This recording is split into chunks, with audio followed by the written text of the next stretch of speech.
आप सभी का स्वागत है। मैं हूं आपके साथ अमृता। मुख्यमंत्री देवेंद्र फडणवीस ने भारत रत्न डॉक्टर बाबा साहब अम्बेडकर अधिवक्ता प्रशिक्षण एवं अनुसंधान केंद्र का उद्घाटन किया। महाराष्ट्र और गोवा बार काउंसिल ने इसे नवी मुंबई में स्थापित किया है। इस ऐतिहासिक भवन के शुभारंभ की सराहना करते हुए उन्होंने कहा कि बार काउंसिल ने इस सवाल का जवाब दे दिया है कि वकीलों के लिए कोई प्रशिक्षण अकादमी क्यों नहीं, जबकि न्यायाधीशों के लिए प्रशिक्षण अकादमी है। ये अकादमी कानूनी शिक्षा और अदालती कामकाज के बीच की खाई को पाटने में अत्यंत महत्वपूर्ण भूमिका निभाएगी। तालुजार स्थित इस अकादमी का उद्घाटन भारत के पूर्व मुख्य न्यायाधीश न्यायमूर्ति भूषण आर गवई ने किया, जबकि समारोह की अध्यक्षता बॉम्बे उच्च न्यायालय के मुख्य न्यायाधीश चंद्रशेखर ने की। मुख्यमंत्री ने कहा कि राज्य सरकार ने विधि प्रशिक्षण और अनुसंधान को सर्वोच्च प्राथमिकता दी है। महाराष्ट्र सरकार द्वारा उपलब्ध करवाई गई भूमि का सर्वोत्तम उपयोग करते हुए इस उत्कृष्ट भवन का निर्माण अत्यंत कम समय में किया गया। मुख्यमंत्री देवेंद्र फडणवीस ने केंद्रीय बजट पर अपनी प्रतिक्रिया देते हुए कहा है कि इस बजट से महाराष्ट्र को टैक्स डेवोल्यूशन और प्रोजेक्ट आधारित आवंटन के जरिए बड़े पैमाने पर वित्तीय लाभ मिलने की उम्मीद है। मुख्यमंत्री के मुताबिक कुल मिलाकर इस केंद्रीय बजट से महाराष्ट्र को लगभग 1 लाख करोड़ रुपए मिलने की उम्मीद है।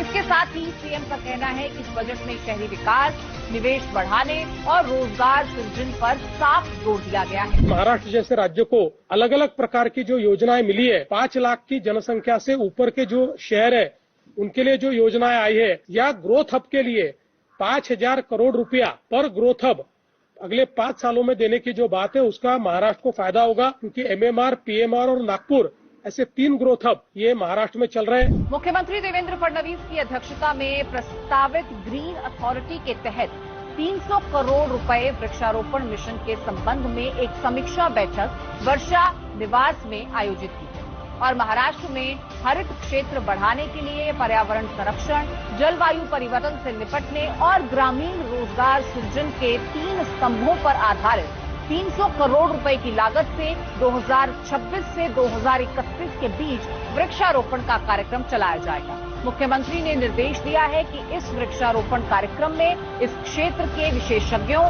गैर सरकारी संगठनों और स्टार्टअप्स को भाग लेना होगा। सीएम ने यह भी कहा है कि राज्य में वन क्षेत्र को 33% तक बढ़ाने के लिए इस कार्यक्रम को मिशन मोड में चलाया जाना भी जरूरी है। इस कार्यक्रम के समन्वय हेतु एक ग्रीन महाराष्ट्र प्राधिकरण की स्थापना का प्रस्ताव मंत्रिमंडल की बैठक में प्रस्तुत भी किया गया है। सरकारी विभागों और विभिन्न संगठनों के साथ साथ इस क्षेत्र के स्टार्टअप्स को भी इस अभियान में शामिल किया जाना है। इससे स्टार्टअप्स का एक इकोसिस्टम तैयार किया जा सकता है, जिससे कि रोजगार सृजित होगा। उप मुख्यमंत्री एकनाथ शिंदे ने केंद्रीय बजट को महाराष्ट्र के हितों को ध्यान में रखते हुए विकसित भारत की दिशा में एक निर्णायक कदम बताया। उन्होंने ये भी कहा कि ये बजट महाराष्ट्र और खासतौर पर मुंबई के लिए फायदेमंद होगा।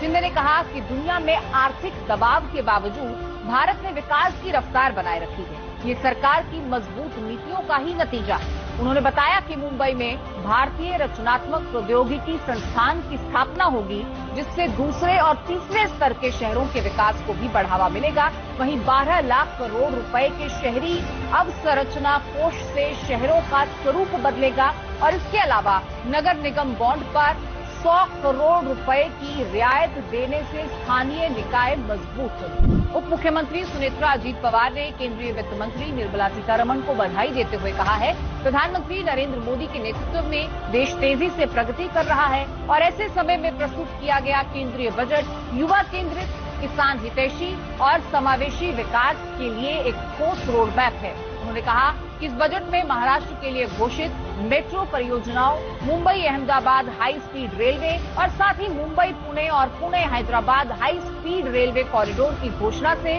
राज्य के विकास को नई गति मिलेगी। ये बजट देश की समग्र प्रगति के लिए निर्णायक होगा। अपना महाराष्ट्र में फिर मिलेंगे, तब तक के लिए इजाजत दीजिए।